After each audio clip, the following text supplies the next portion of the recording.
Hi there, I'm Ben, an RV technician here at Lichtsinn RV. We're going to be doing a walkthrough today on our Minnie Winnie rental. So to start with, down below the front slide room, we do have two storage compartments. Have a big one up front here. There is a slide room control box in the back of the storage compartment, so let's be careful what we put in this compartment so we're not hitting those wires, damaging those wires. But it is a big storage compartment there. You do have a silver key that's going to be on your key ring that will lock these compartments. The other side here is just a toggle, so quarter turn, which will latch that. Right behind that we have another storage compartment, a little smaller one, but no wires or anything in this compartment. You don't have to worry about anything in there. Moving back, you do have your screen door, which does have that release right there. Make sure you do release it, not just pull on it, because you will break these handles. Close, it does have the slide here, keeps bugs, everything else out. Slide that open, close, latches right back onto the door. On the back side here, this is the fridge access panel, strictly service. Don't worry about ever getting in there. There's no storage, no nothing in there. Above that, we do have our porch light. There's a switch for the porch light right inside the main walk-in door. There is an awning on this coach. We do disable it for the rental season, and that's just for safety reasons and protecting the coach. Down below that, we do have a 110 plug-in right there for anything you want to plug in on the exterior of the coach. Here we have a coaxial out port, so if you want to put a TV out here, you can. This is pre-wired into the antenna on the roof or the cable access port. All right, moving back. We do have a storage compartment. Also in the back here, another big storage compartment back here. And then we have your really big storage compartment. So in the back, you can store a lot of stuff back here. There's 3 ports to access this storage. We have one on the passenger side, one on the driver's side, and then also one on the rear of the coach to access that storage.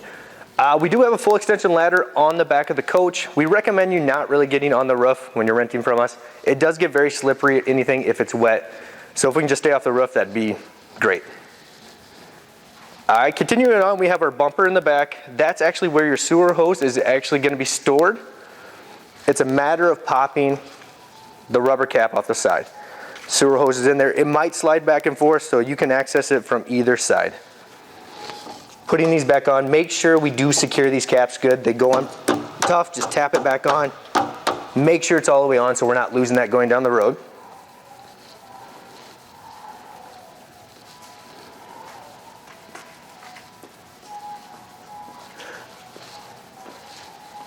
Okay, we do also have a backup camera on the back of the RV. Anytime we put the RV in reverse, it will automatically turn on and also have a one-way speaker on it.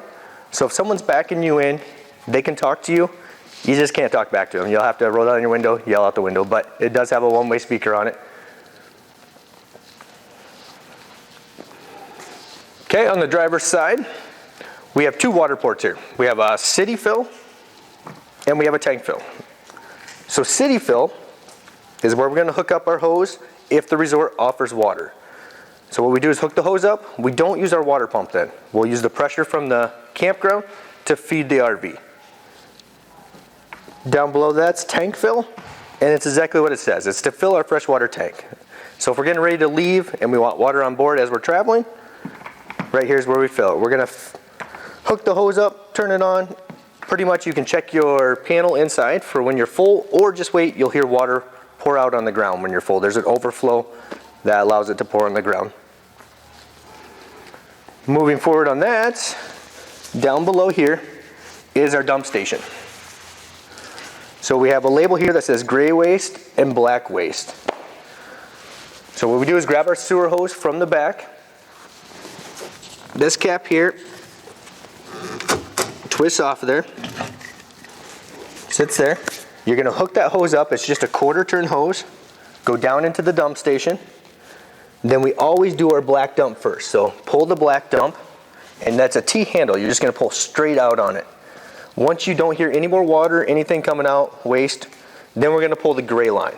Gray line's a little bit cleaner. We use it to flush the hose, kind of clean things up. Then also right above that to the left here, we have a Santa flush. That Santa flush is actually plumbed into our black tank. So if you have time, what we want to do is actually hook a hose up to that, flush it into the black tank. It helps clean that black tank, helps flush the solids and stuff out. So it'd be great if you could do that too. When you're done, just make sure you replace that cap so we're not dragging it as we go down the road. Just like that, quarter turn again. Fuel tank, back on the driver's side. Unleaded fuel only, no E85. You can use an ethanol blend, but just don't go E85 on it. This is our cable in port. So if the resort offers cable, this is where we can hook up their cable feed to. All right, moving forward from that, this is our water heater. Just turn tab sideways, flips down. The main thing in here is there is a drain plug here. Really, in the amount of time that you rent it, depending on the time, you probably won't have to mess with anything in here. Again, another service. You can pull this plug and drain the water heater. And again, you probably won't be doing that in the time that you're renting. Down below that's our furnace. Exhaust coming out, fresh air back in. This does get really hot, so does the water heater, so watch what we lean up against it. We don't want to lean anything up against it because it will melt it. Down below that is our LP tank. The main thing you need to know about the LP tank is the shutoff, and that's right here. It's a grill shutoff. Righty-tighty, lefty-loosey. So right shuts it off, left turns it on. If you do need to get it filled as you're out renting, fill stations here. Someone's going to do it for you. You just have to find some place that offers LP pretty much. We do send you out with a full tank of LP, so you should be good pretty much for any camping weekend. This one does not have a lock on it because it is the LP, and that's for emergency reasons. Just make sure we do latch it so it's secure. Moving forward from that, this is our electrical compartment. So this is where our 30 amp cord is stored. We do also send with you a 30 to 20 adapter. So this will reduce you down to just a normal outlet. When we do use a normal outlet like this, we do have to kind of watch what we're using inside. You're probably gonna have a tough time trying to run the AC, fridge, all that stuff, all at the same time. This is more for, you know, keeping batteries charged, keeping the fridge cool, not really running AC. So be careful when you do run on that plug-in. On the bottom of the compartment, there's actually an access hole that we can pass the cord through. Right there. It does have this little cap on it here. So when you're done using it, pull the cord back up and through, and then make sure you screw that cap back on. That's going to help us keep road debris, everything else out of this compartment. The other thing we have in here is there's a plug-in way in the back here. So that's a generator plug. So what the generator does is it feeds to that plug-in. Now we have to plug this 30 amp cord in to that outlet to feed the coach. So anytime you want to use the generator, make sure we plug it into that outlet. Otherwise, the generator is going to run all day long, not give you any power. All right, moving forward from that is the generator. Really, you shouldn't have to do anything with this generator. The only thing is that cap pops off, and those are just quarter turns. It says open and close. We can start it from out here, which there's a start button here. You're gonna hold the stop button until you get a red light. And then we can hold the start button to start it. Just hold it till it starts. The main thing under here I would tell you about is there is a breaker right on the right side here. So if the generator is running, you have the cord plugged into the outlet, and it's still not giving you power, come check that breaker. Something could have overloaded it and tripped the breaker. Just shut it off, turn it back on, and you should be good.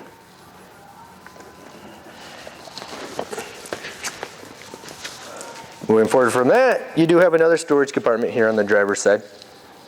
Again, this one does have another slide room control box, so be careful of those boxes that were not damaged, you know.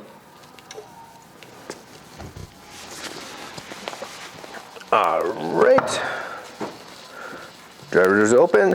Main thing in the driver's door is we do have right around the corner here, it does have all of our tire pressures. So if we're gonna check our tire pressures, any of that stuff, refer to that tag on the door.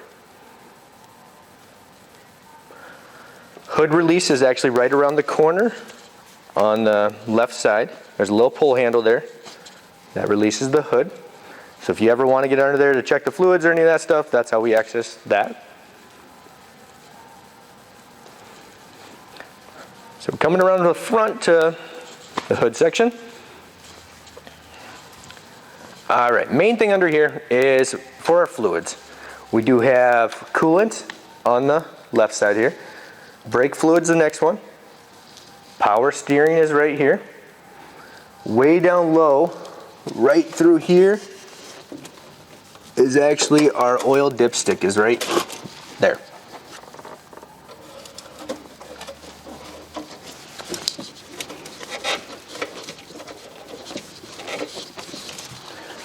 All right, on this side we do have our transmission dipstick.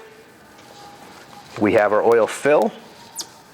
And then we have our windshield washer fluid here. Battery sits up front.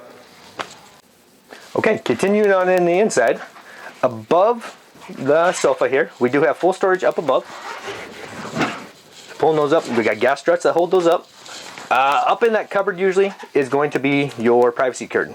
This privacy curtain is for the front to block the windshield out. On the top side of it, you are gonna see a Velcro strip, little spots of Velcro.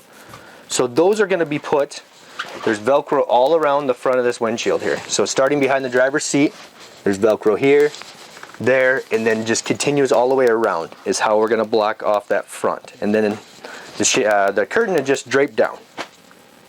And that's going to give you the privacy at night.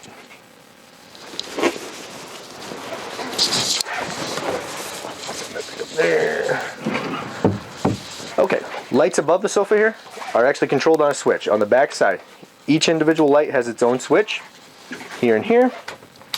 We do have the pleated shades on the window. Be very careful with these shades. They are stringed, and if we break those strings, it's not very much fun to restring them. So either one hand in the middle, I always prefer two hands on it though. Two hands up, two hands down. Just be gentle with them. They can break really easily, so be careful. All right, jackknifing bed. Down underneath here, there's a release right here in the front. Pull forward on that release, lift, and just jackknife down. Really easy to do. Then when we're going to reverse it, we're just going to push up, push back in, and make sure it latches. Seat belts are usually pulled out. If they're not, you can lift up on this and actually thread them back through if you need the seat belts. Also on the windows, it is a typical slider window, so we're just going to flip that latch open, slide sideways. You can slide the screen with it if you want to. Come back, latch it shut. Microwave, pretty basic microwave type of time in. It's not convection or any of that stuff, so just treat it like any other microwave. It's pretty easy to use. You do have add 30 seconds at a time, or we have 1 minute, 2 minute, 3 minutes on that. Make sure we're not using any metal, just like any other microwave. Okay, down below that you have a stove hood here. We have an exhaust fan, and then we also have an exhaust light. Down below that is our stove and oven. Alright, so all of our controls are right here in the front. Starting on the left, we have our sparker. We're going to use that to ignite any of the burners. So you'll turn it to light, and then we'll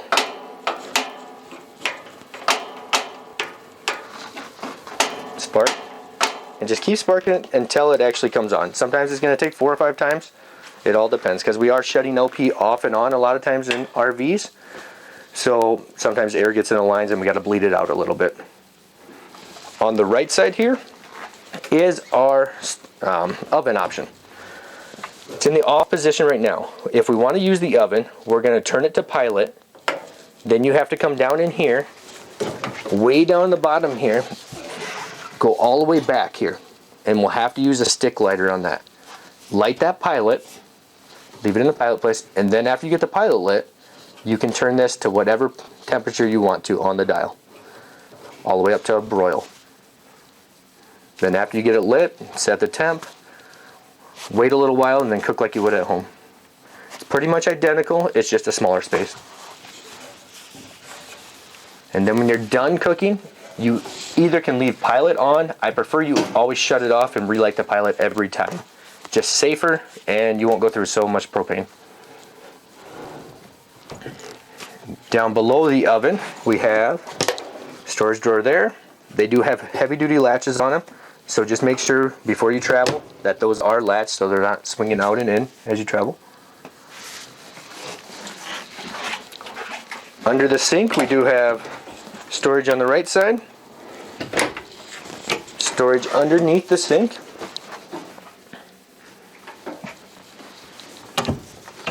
Moving up, you have your swivel faucet, double sink, strainers in the bottom. Any other faucet, like any other faucet, hot on left, cold on right. Up above, we do have storage above. So nice big storage up there. Alright, above that is actually an AC filter. If you're in a really dusty place and you're there for a week or that and you see this get really dusty, take it down, clean it, put it back up. It's just 4 screws to take it down. It's going to make your AC keep up with the heat outside pretty much. More than likely, again, and the amount of time that you're renting it for, you probably won't have to worry about that. But if you do see it really dusty, do clean it. Alright, moving around to the side, we do have full storage all the way down the side also here. 3 drawers all the way down. Anytime you see a vent on the floor, that's going to be a heat duct. Any vents on the ceiling are going to be AC ducts. Okay, so into the controls here. This is pretty much all the controls that Winnebago has back here for running things, checking levels, running slide rooms. So we'll start at the top with slide rooms. We actually have 3 slides in this coach. 2 of the operations are here and then one's in the bedroom. Alright, so a couple safety switches with slide rooms. The engine has to be running and your emergency parking brake has to be set. If you don't have either one of those on, the slide rooms won't do anything, in or out. Once you have the engine running, parking brake on, these are labeled in or out, and they're also labeled what room does what. So what we're going to do, if we're going to bring it in, we're going to hold that in button until the room stops. You'll hear the motor shut off. Hold it for that long because that's what actually is going to seal it against the coach. Same thing on the other room. In or out, we're going to want to hold that until you hear the motor shut off. Sometimes you might have to click the button twice to release the brake. Just push it a couple times and then it will start coming in. Down below that is our main read panel here. So on the top, we can start and stop our generator from here. So again, we're going to hold the stop button for about 3 to 5 seconds. You will actually see the numbers come up here. That means the generator is primed. Then just hold the start button.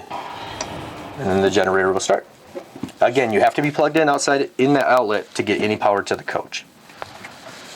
Down below that is going to be our water heater control here. This is going to turn the pilot on to the water heater. Right now it's giving us a red light saying the pilot's out. Once it lights, that light will go off. So if you ever see this light come on when you're camping, the wind might have blew it out or something, shut it off, wait about 10 seconds and then turn it back on and let it try again. Next one over is test level. So if I hold that button up, and you do have to hold it the whole time, it's going to give you your black water, your gray water, your freshwater level, LP gas, and then also battery charge. And then we also have your water pump switch here. So if I turn that on, you'll get a green light there that tells you your water pump is on. And again, your water pump's for is if we don't have any water from the resort, then we use the water pump to pull the fresh water out of the tank that we have on board. And again, that'd be if you're dry camping or if you're going down the road, any of that stuff, we would have to use the water pump. Down below that, we have our thermostat. This is where we control our AC and also where we control our forced air furnace. On the left side here, we have our systems. So all the way to the left is going to be your cool, which is your AC on the roof. Your next one over is the fan. The fan is actually your AC, but it's just circulating air. It's not turning the compressor on. It's just if you want some noise at night but not have any of the cooling, you can turn the fan on. Off position, that shuts everything off. and then way to the right is the heat. So that's going to be the LP furnace. So anytime cold outside, turn it on to heat, then we use the slide bar up here, and we can set it to whatever temperature we want to. We can adjust the fan speed on the furnace. It's set already, so literally it's just go to heat, set it to your temperature. Over here is fan speeds, but this is strictly for air conditioning. So we have the auto feature, which is only going to bring the blower on when there's a call for AC, and that's high or low. And then we have the on position, high and low, and that's going to bring that blower on all the time. So if you're on AC and you want that blower never to shut off, you can actually turn it on high or low and have it on all the time. Down below that you have two light switches. You can control the lights up front, and then also your hallway lights will be there. That's your front lights. We do have full storage here. Side, nice big storage there. Down below on the floor, we do have an LP detector. So that's for your propane. That's your gas coming into the coach for cooking, for water heaters, any of that stuff. This is a detector if we have leaks. Any leaks will be bad in the coach. So if this goes off, get out of the coach, go shut the LP tank off, and then we'll have to get it serviced why that was going off. There is a mute button here. Some hairspray, stuff like that will actually cause this to go off too. So if you're doing anything like that and this goes off, more than likely it was that spray that caused it to go off. So let the room clear, let it run again, and then see if it goes off again. Alright, moving back to the bathroom.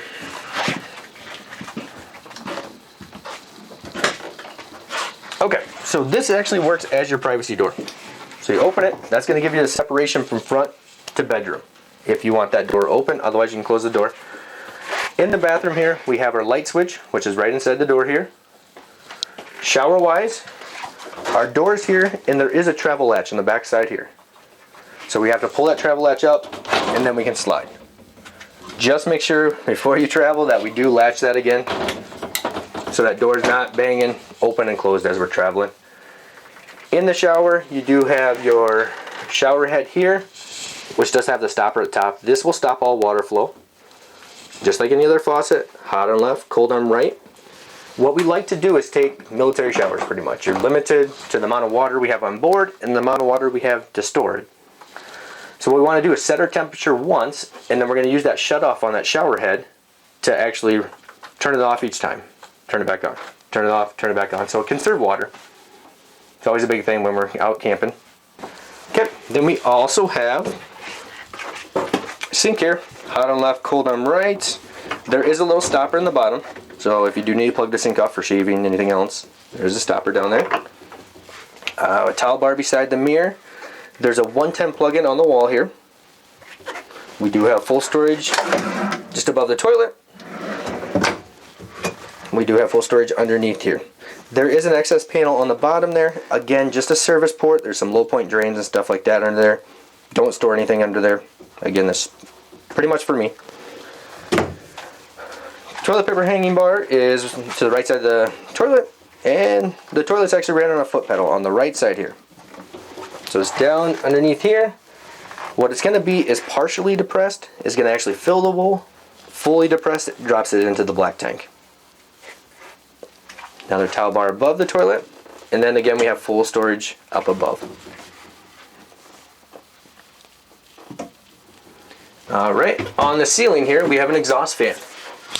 Anytime we're taking showers, any of that stuff, crank this up. So what we're going to do is crank it up, and it's push button.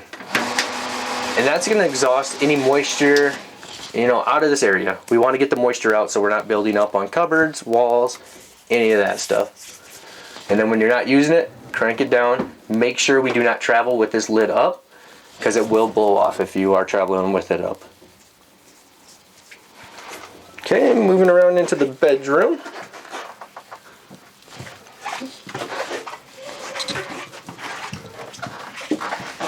Okay, so to start with, we have our privacy curtain. Just on a snap here, unsnap it, come across. There's a little hole in the front here and a little tab on the wall. Just line those up, snap it into place. That's going to lock it into place. When you're not using it, just pull it off there, slide it back across, snap it back together. Again, be careful with this. Don't put a lot of pressure on it. I mean, if we're rough with it, we're going to break snaps, we're going to break other things, so just be careful with it. There is another 110 plug-in up here. This is a booster switch. So there's a little push button right here. There's a green light and a push button right in the front there. What that's for is if we want to use the antenna that's on the roof. This has to be on. So that green light has to be on to use the antenna on the roof. And we'll go through that once we get up front to the TV, but just remember, booster switch on. 110 plug-in down low, right here. And then we also have full storage here. There, and also there. Pleated shades again, so be careful, one hand in the middle, two hands on each side. Emergency exit window. Fires, anything else, rollovers, if we need to get it out, it's going to pull this tab straight up. There's another one on this side, and then it's on a hinge. So push it, jump out. You can also use this window just like a normal window. It does have a slide in it.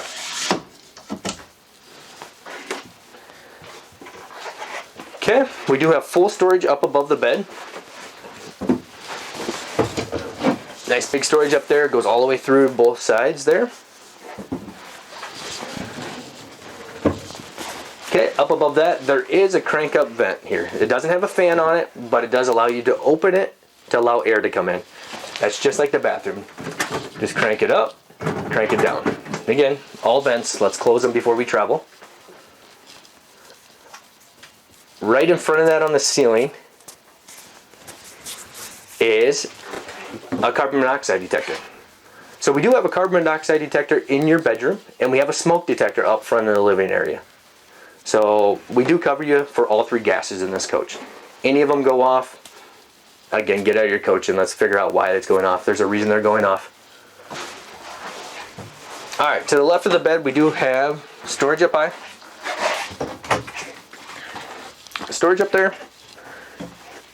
Down below there is a little bit of storage beside the bed here. It does have the little netting on the front to hold things in.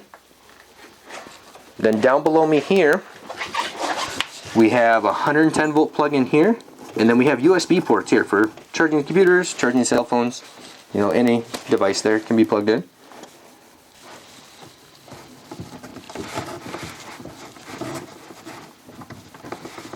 Okay, the other thing we have is underneath the bed. So if I flip up this comforter, there's an access panel right here that just pulls straight off. It's just got two clips. So what we have under here, actually under your bed, is where the fresh water tank is. But that valve you see right there in the front, that will drain all the water out of your fresh water tank. So if you need to dump the water out so you can get fresh water into it, open that valve, let it drain. It drains straight down onto the ground.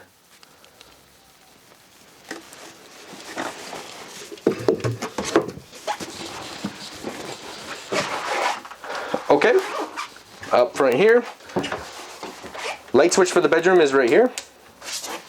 Up above that is actually going to be the slide room control. So that's for this rear slide. Again, we have to have the engine running, parking brake on. Hold the button until you hear motor shut off. The main thing about slides is we want to make sure there's nothing outside. Make sure you're not going to run into anything when you do run those slides. So do a walk around prior to putting slides out. And then also make sure when we are putting slides out that we don't have something that got jammed behind them, so we're going to smash anything. Just be cautious.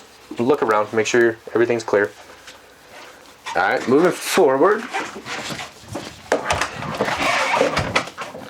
Alright, we do have your wardrobe here. Nice big wardrobe, hanging bar, up high.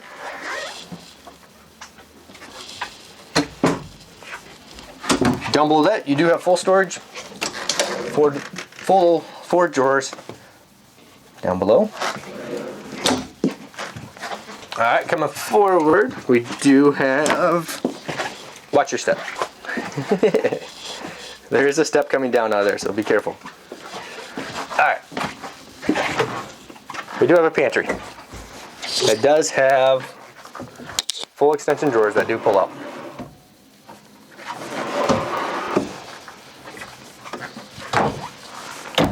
Alright, down below that, 2 more drawers down low. pull extension drawers again. And we do have one more underneath the fridge. Now down below that, there is a 110 plug-in down here. This is a GFI plug-in. So this is going to control any plug-in that's close to water or exterior plug-ins. So if you don't have power to the one in the kitchen, the one in the bathroom, or the one outside, come check this plug-in. There's a reset button right on it. So all you have to do is push it in, you'll hear it click, and that should give you power back to those outlets. All right, moving up to the fridge. On the fridge, we have two options. You have auto or you have gas. So you can choose either one. What auto is, it's going to jump automatically from electric to gas on its own. So if it doesn't sense you're plugged in outside, it will automatically switch over to the gas. If I switch this over to gas, it's always going to be on gas. It'll never switch over to the 110 volt electric. Down here, there's a yellow light. It says for gas, check if flashing. So if that's flashing, again, shut it off, wait 10 seconds, turn it back on. It could have just had air in the lines or something, so give it a couple times to try. Over here is our temperature control. So 1 is your warmest temp, 5 is your coldest temp. You're going to base this on whatever climate you're in. If you're in Texas during hot summers, you're probably going to crank that way up. If you're in Iowa and mild, we're going to be a little less. If I have this all the way to 5 and I'm using it in Iowa in 60, 70 degree weather, more than likely you're going to start freezing food in the top of the fridge. So you're kind of going to have to adjust compared on temperature outside. There is storage up above. And also above the main walk-in door, we do have storage up there. Down below, we do have 2 light switches here.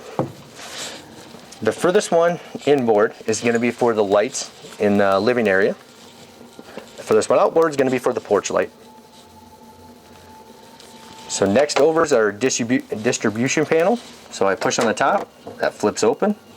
This is where all of our 110 volt breakers are and all of our 12 volt fuses. So if we have something not working, come check here first. If you do see one of these breakers tripped, it's going to be about halfway off. You have to shut it all the way off and then turn it back on. You can't just try turning it back on. Fuses are going to be a little harder. You can pull them out and look at them to see if they got a burnt mark in them. But everything goes right, you shouldn't have to be in here. Okay, down below that we do have a coach battery disconnect here. This actually will disconnect the batteries on board. And this is more for storage if we're not going to use it for weeks, so more than likely you won't even be messing with this switch. Leave that on the whole time you're camping. If someone does bump it, you'll lose all lights and everything if you're not plugged in outside. Just turn it back on in that case. These switches beside, don't even worry about. Again, the awning is disconnected, so we won't even have those functional. Fire extinguisher right by the main walk-in door, and that's for if we have fire outside, inside, easy access right here by the door. On our key ring, we have 4 keys. The one that says forward, of course, is your engine key. The black one here is the deadbolt for your main walk-in door. That's the only thing that key does. The black one here is for the normal handle lock on the main walk-in door. And then this silver key will do all of your compartments on the exterior.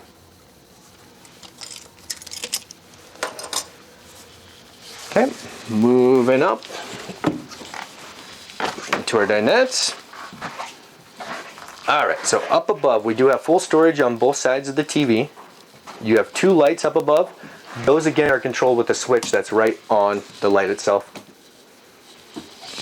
DVD player on the right side. There are controls up top of the DVD for playing, ejecting, stopping, power. Otherwise we do have a Sony DVD player remote here that we can do all of our functions with. Power up there, play, pause, any of that stuff. You can actually open and close it from here too. A lot of times it's easier to use the remote. Those are kind of hard to see up above there. So that's the Sony remote. The Pioneer remote is actually for your front radio up in the cab area. And then we have the Insignia remote. That is going to be for the TV. Up above to the left of the DVD player, there's a switch right there. That's actually a TV disconnect switch. This is a 12 volt TV, so they give you a disconnect for it. If for some reason your TV's not turning on, check that switch, make sure it's in the right position. Alright, so on the TV, we talked about the booster switch in the back. That booster switch has to be on anytime we're going to use the antenna. Alright, so power on the TV.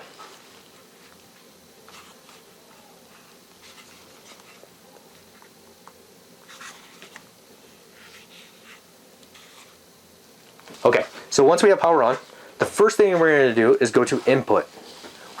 HDMI 2 is going to be for that DVD player. If we want to use the antenna on the roof, we're going to go up to TV. Click on TV. Now what we're going to do, on the remote, there's a menu button right here. So push that menu button. After you do that, we're going to scroll over to where it says channels. Go to channels. Now we want to come down here to auto channel search. Push select. If you got cable coming from the resort, we're going to search for their cable stations. But if we want to use the antenna on the roof, we're going to leave it on antenna. Push OK. Now it's going to be scanning for as many digital stations as it can find. We do have a king jack antenna on the roof. It's a stationary antenna, so all we're doing is rotating. So that's what this button and rotation thing is here. So we push that button in there and rotate. We're trying to get as many blue lights as we can. That's a signal meter. So if you can get 3-4 blue lights, set it there, run your scan. If any channels are fuzzy or anything, you can come up here and fine tune them a little bit to make them come in better. There's an attenuator here. What that's for is to dampen the signal down. If I was picking up too many stations, I could actually weaken that signal, so I'm only picking up the strongest stations. More than likely, you'll never touch this switch up here. You want as many stations as you can. There is an on-off switch to the side here. All that on-off switch is doing is shutting lights off. Your TV's still going to work, but these are really bright at night, so they give you a disconnect for the lights. Right beside that's our smoke detector that we were talking about earlier. Okay, also on the dinette, we have, again, our pleated shades. Another sliding window, just like any of the other ones. We do, in the dinette, we do have full storage on both sides. So if I flip this up underneath this panel here, if I lift up on them, there is full storage under both sides of these dinette seats.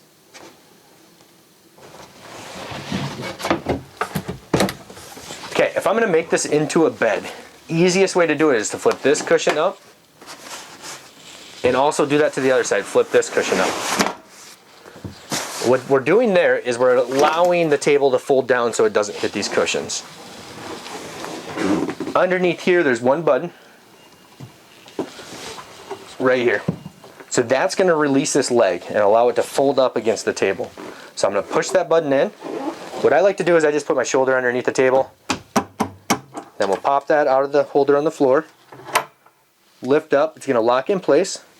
Now what we want to do is lift up on the table. And once we get up high enough, it will fold down. Set it there. And then what we do is we put the cushions back down. That's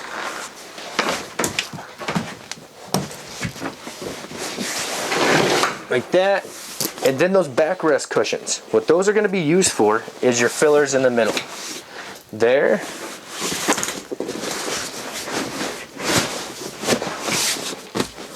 Also there. So really easy to make up, actually. A couple steps and you got another sleeping area. We're going to reverse that process when we want to take the bed down. So cushion off, flip the cushion up, out of your way. Same thing on this side. Up, flip the cushion out of the way. Now we just reverse the process with the table. So what we're going to do is lift on the table. And you want to be at an angle when you go against the wall. So angle, then down. That's what actually locks it to the wall. We're going to push that button again that we lifted the leg up with. Bring the leg back down, and we want that leg to go in this holder on the floor. Once you start, tap it in there, and that's going to hold it in place and lock it. Also under the dinette, you do have a 110 volt plug-in back there and USB ports for, again, charging phones, computers, any of that stuff. Okay, moving forward, up in the bunk area, you do have a cushion here that does have 2 hooks on it. That's for a ladder. So what we can do is we'll pull that straight forward. Drops down, makes that full bed up there. The ladder is going to come off. Ladder has a couple hooks on it. Those hooks are actually going to go in the hooks that are on that panel there. So put the hooks in, set it down. Those hooks are actually making it so it can't fall on you pretty much. When we're not using it, we can take it out, store it back up here on the bunk. Always store it with the hooks up, so we're not ripping any cushions, any of that stuff. Put it right there. And then there are 2 straps. They have simple buckles here. Here and here. Just buckle those when you travel, because that'll keep that ladder in place. Make sure it's not flying around. Just like that, now the ladder's locked in place. Alright, up front here, a couple things in the cab area. So you have your window controls here, right and left. We have door locks here that will lock all the doors, or the front doors. Your light controls are up here. 1 click over is going to be running lights. 2 clicks over would be full lights. You have daytime running lights, but you don't have automatic lights. So make sure at night we turn the full lights on. Remember to shut them back off too. Up on this side of the steering wheel here, we have our windshield wipers. Our blinkers are going to be up and down. Brights are going to be push it towards the dash, pull back for dims, and then push all the way in on the end of the handle for your windshield washer fluid. Your cruise controls on the front of the steering wheel, you have on and off on this side, so turn it on. Then on the right side here, we have coast, set, and then resume. So you set your cruise, you can excel if you want to, raise it up a couple miles per hour without actually pushing the gas. Coast is actually going to slow you down a couple miles per hour. And then resume again is going to resume the last setting that you had. Shifters on the right side, it's going to show you up here on the dash what gear we're in. We do also have tow haul on the right side here. So mountains, any of that stuff, taller hills. Turn on tow haul, it's going to actually help you brake. Your engine will actually slow you down. It's a lot easier on your brakes. Just again use the engine to slow down. Key goes in on the right side. Over here in the middle we have a battery boost. So what a battery boost is for, it's so we can jump start our chassis battery using our house battery. So maybe you left the lights on, killed the chassis battery. Now what we're going to do is hold that button in. You have to hold it the whole time and then turn your ignition over. And it should jump start off the battery in the back. And then it returns back to the same position it was when you started. All of the round things on the dash are going to be your heat and AC vents for up front. And they rotate and they do close. Down below that you have your fan speeds for AC and heat. We have your thermostat here, hot and cold. Just rotate it, use the dial. Over here is all your vent selections and your AC selections. We do have 2 12-volt plugs up front for any charging, anything you want to use those for. We do have a USB port also. This USB port is pre-wired into this radio, so anything I hook into that, we can feed into the radio. And then we do have a microphone here. The microphone is for the Bluetooth option of the radio, so we can sync our phones to the radio. This is the microphone that we're going to talk to, so you can position this wherever you want to, or set it in the middle. Alright, we get more vents there, airbag here. We do have a glove box here. And then locks and window controls also on the passenger door. There's a little bit of storage underneath in the center console. Well, that's about it. So I hope you enjoyed the walkthrough video of our Minnie Winnie rental.